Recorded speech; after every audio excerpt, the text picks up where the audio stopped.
Hi all, അസ്സലാമു അലൈക്കും. Welcome back to Silna's kitchen.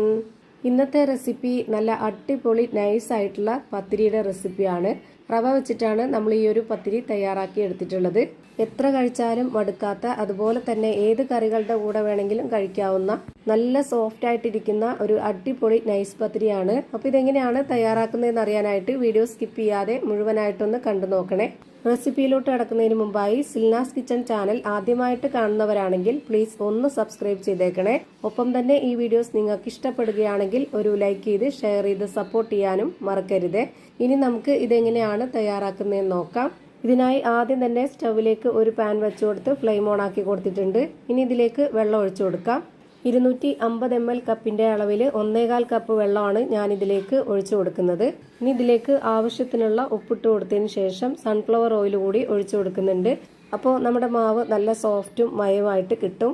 ഞാനിവിടെ ഇതേപോലെ ഒരു സ്പൂൺ അളവിൽ 2 സ്പൂൺ ഓയിലാണ് ഒഴിച്ചു കൊടുത്തിട്ടുള്ളത്. ഇനി ഈ വെള്ളം നല്ല പോലെ ഒന്ന് തിളച്ച് വരട്ടെ. ഇപ്പോൾ ഇതാ നല്ല പോലെ തിളച്ച് വന്നിട്ടുണ്ട്. ഇനി ഇതിലേക്ക് റവ ഇട്ട് കൊടുക്കാം. വറുത്ത റവയാണ് ഇട്ട് കൊടുക്കേണ്ടത്. വെള്ളം എടുത്തിട്ടുള്ള അതേ കപ്പ് അളവിൽ തന്നെ 1.25 കപ്പ് അളവിലാണ് ഞാൻ ഇതിലേക്ക് റവ ഇട്ട് കൊടുത്തിട്ടുള്ളത്. അതായത് 250 ml കപ്പിന്റെ അളവിൽ 1.25 കപ്പ് അളവിലാണ് ഞാൻ ഇതിലേക്ക് റവ ഇട്ട് കൊടുത്തിട്ടുള്ളത്. സാധാരണ നമ്മൾ ഉപ്മാവൊക്കെ ഉണ്ടാക്കാൻ വേണ്ടി എടുക്കുന്ന ആ ഒരു വെള്ളം ഇതിലേക്ക് ആവശ്യമില്ല. അതുപോലെ തന്നെ നല്ല വെള്ളം കുറയുകയും ചെയ്യരുത്. ഒരു മീഡിയം പരുവത്തിലാണ് ഇതുപോലെ വേവിച്ചെടുക്കേണ്ടത്.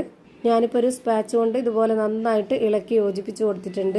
ഈ ഒരു റവ ഇട്ട് കൊടുത്തു കഴിഞ്ഞാൽ പിന്നെ പെട്ടെന്ന് തന്നെ ലോ ഫ്ലെയിമിലോട്ട് മാറ്റണം.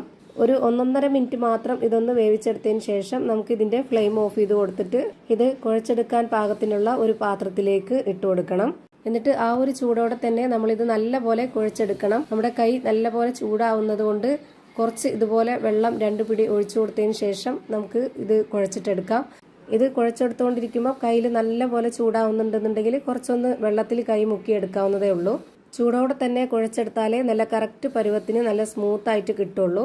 ഞാൻ ഈ ഒരു പാത്രത്തിൽ തന്നെ വെച്ചിട്ടാണ് കുഴച്ചെടുക്കുന്നത്. നിങ്ങൾക്ക് വേണമെന്നുണ്ടെങ്കിൽ കൗണ്ടർ ടോപ്പിലേക്ക് ഇട്ടിട്ടോ അല്ലാന്നുണ്ടെങ്കിൽ പരന്ന ഏതെങ്കിലും പാത്രത്തിലിട്ടിട്ടോ കുഴച്ചെടുക്കാവുന്നതേ ഉള്ളൂ. ഞാനിതാ ഇതുപോലെ നന്നായിട്ട് കുഴച്ചെടുത്തിട്ടുണ്ട്. ഇനി നമ്മുടെ കയ്യിൽ കുറച്ച് ഓയിലൊന്ന് സ്പ്രെഡ് ആക്കിയതിന് ശേഷം ഇതിൽ നിന്ന് കുറച്ച് മാവ് എടുത്തിട്ട് ഇതുപോലെ കയ്യിൽ വെച്ചിട്ടൊന്ന് ബോൾസ് ആക്കി എടുക്കാം. ഈ ഒരു വലിപ്പത്തിലാണ് ഞാനിവിടെ തയ്യാറാക്കി എടുക്കുന്നത്. നിങ്ങൾക്ക് ഇഷ്ടമുള്ള വലിപ്പത്തിൽ തയ്യാറാക്കി എടുക്കാവുന്നതാണ്. കുറേ നേരം വെച്ചിരിക്കരുത്. നമ്മൾ പെട്ടെന്ന് തന്നെ ചെയ്തെടുക്കണം. കുറേ നേരം വെച്ചിരിക്കുമ്പോൾ മാവ് ഡ്രൈ ആയി പോവും. അങ്ങനെ അറിയാതെ അഥവാ വെച്ചിരുന്നിട്ടുണ്ടെങ്കിൽ തന്നെ നമ്മൾ ഇതേപോലെ ബോൾസാക്കി എടുക്കാൻ സമയത്ത് ഒന്നുകൂടി വെള്ളം ഒഴിച്ചിട്ടൊന്ന് കറക്റ്റ് കുഴച്ചിട്ട് റെഡിയാക്കിയിട്ടേ ഇങ്ങനെ ചെയ്തെടുക്കാവുള്ളൂ. അല്ലാന്നുണ്ടെങ്കിൽ നമ്മുടെ പത്തിരി അത്ര വലിയ സോഫ്റ്റ് ആയിട്ട് കിട്ടത്തില്ല. ഇപ്പോൾ ഞാനിവിടെ മാവെല്ലാം ഇതുപോലെ ബോൾസാക്കി എടുത്തിട്ടുണ്ട്. ഇനി ഇതുപോലെ ഒരു ബോർഡ് എടുത്തിട്ട് അതിലേക്ക് കുറച്ച് പൊടി ഇട്ട് കൊടുക്കുന്നുണ്ട്. അരിപ്പൊടിയാണ് ഞാൻ ഇട്ട് കൊടുക്കുന്നത്. അരിപ്പൊടിക്ക് പകരം മൈദപ്പൊടി വേണമെങ്കിലും ഇട്ട് കൊടുക്കാവുന്നതാണ്.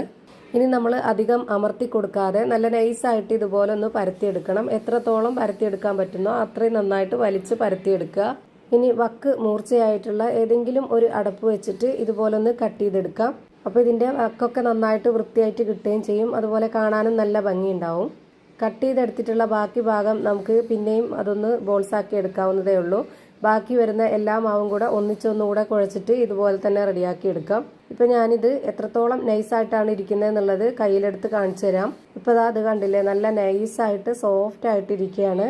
ഇതേപോലെ തന്നെ നമുക്ക് എല്ലാ മാവും ചെയ്തെടുക്കാവുന്നതാണ്. ഞാനിവിടെ അടുത്ത ഒരെണ്ണം കൂടെ കാണിക്കുന്നുണ്ട്. വീണ്ടും ഇതുപോലെ കുറച്ച് പൊടിയിട്ട് കൊടുത്തതിന് ശേഷം അതിലേക്ക് ഒരു മാവ് വെച്ച് കൊടുക്കുക. എന്നിട്ട് കൈകൊണ്ടൊന്ന് പ്രസ് ചെയ്ത് കൊടുത്തതിന് ശേഷം നമുക്ക് ഇതൊന്ന് നന്നായിട്ട് പരത്തിയെടുക്കാം. ഒരുപാട് ബലം കൊടുക്കാതെ നല്ല സോഫ്റ്റ് ആയിട്ട് വേണം ഇത് പരത്തിയെടുക്കാനായിട്ട്. എന്നിട്ട് ഇതുപോലെ ഒരു അടപ്പ് വെച്ചിട്ടൊന്ന് കട്ട് ചെയ്തെടുക്കുക. ഇപ്പോൾ ഇതാ കാണാൻ നല്ല ഭംഗിയായിട്ടുള്ള ഒരു അടിപൊളി മാവ് തന്നെ റെഡിയായി കിട്ടിയിട്ടുണ്ട്. ഇതേപോലെ തന്നെ പരത്തി കട്ട് ചെയ്ത് എല്ലാം ഒരു പാത്രത്തിലേക്ക് മാറ്റിയിട്ടുണ്ട്. ഇനി ഇതെല്ലാം ഒന്ന് ചുട്ടെടുക്കാം. അതിനായിട്ട് സ്റ്റവിലേക്ക് ഒരു പാൻ വെച്ച് കൊടുത്ത് ഫ്ലെയിം ഓൺ ആക്കി കൊടുത്തിട്ടുണ്ട്. ഇതിലേക്ക് ഒരെണ്ണം ഇട്ട് കൊടുക്കാം. ഹൈ ഫ്ലെയിമിൽ തന്നെ ഒരു 4-5 സെക്കൻഡ് വെച്ച് കൊടുത്ത ശേഷം ഇനി മറ്റേ ഭാഗം ഒന്ന് തിരിച്ചിട്ട് കൊടുക്കാം. ഈ ഭാഗവും അതേപോലെ ഒന്ന് വെന്ത് വന്നതിന് ശേഷം ഒന്നുകൂടി ഇത് തിരിച്ചിട്ട് കൊടുക്കണം.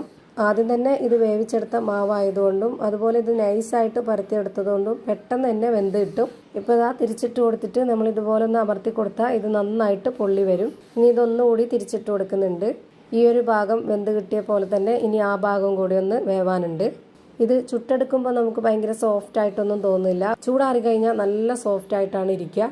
ഇപ്പോൾ ദാ ഇതിൻ്റെ 2 സൈഡും നല്ലപോലെ പൊള്ളി വന്നിട്ടുണ്ട്. ഇനി നമുക്കിതെടുത്ത് മാറ്റാം. നമ്മളിതിൽ പരത്താൻ നേരത്ത് പൊടി ഇട്ടുകൊടുത്തത് കൊണ്ട് തന്നെ ഓരോന്നും ചുട്ടെടുക്കുമ്പോൾ ഇതുപോലെ പൊടി ഈ ഒരു പാനിലുണ്ടാവും. അത് നമ്മളൊന്ന് തുടച്ച് മാറ്റണം. എന്നതിന് ശേഷം മാത്രം വീണ്ടും അടുത്തത് ഒരെണ്ണം ഇട്ട് കൊടുക്കുക. അല്ലാന്നുണ്ടെങ്കിൽ ആ ഒരു പൊടി അവിടെ തന്നെ കിടന്ന് അടുത്തത് ഇട്ട് കൊടുക്കുമ്പോൾ അതിൽ കരിഞ്ഞ് കാണിക്കും. ഇപ്പം ഞാനിതാ അടുത്തതും ഇതേപോലെ ഇട്ട് കൊടുത്തിട്ട് നന്നായിട്ട് തിരിച്ചു മറിച്ചിട്ട് വേവിച്ചെടുക്കുന്നുണ്ട്. ഇപ്പം ഞാനിതാ എല്ലാം ഇതേപോലെ ചുട്ടെടുത്ത് ഒരു പാത്രത്തിലേക്ക് മാറ്റുന്നുണ്ട്.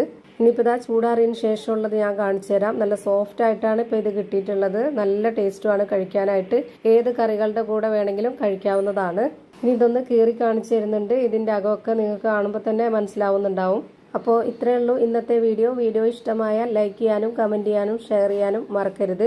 അതുപോലെ തന്നെ ഞാനിടുന്ന പുതിയ വീഡിയോസ് നോട്ടിഫിക്കേഷനായിട്ട് കിട്ടുന്നതിന് വേണ്ടി സബ്സ്ക്രൈബ് ചെയ്ത് ബെല്ലൈക്കൺ അമർത്തി അതിൽ ഓൾ എന്ന ഓപ്ഷൻ എനേബിൾ ചെയ്ത് കൊടുക്കാനും മറക്കരുത്.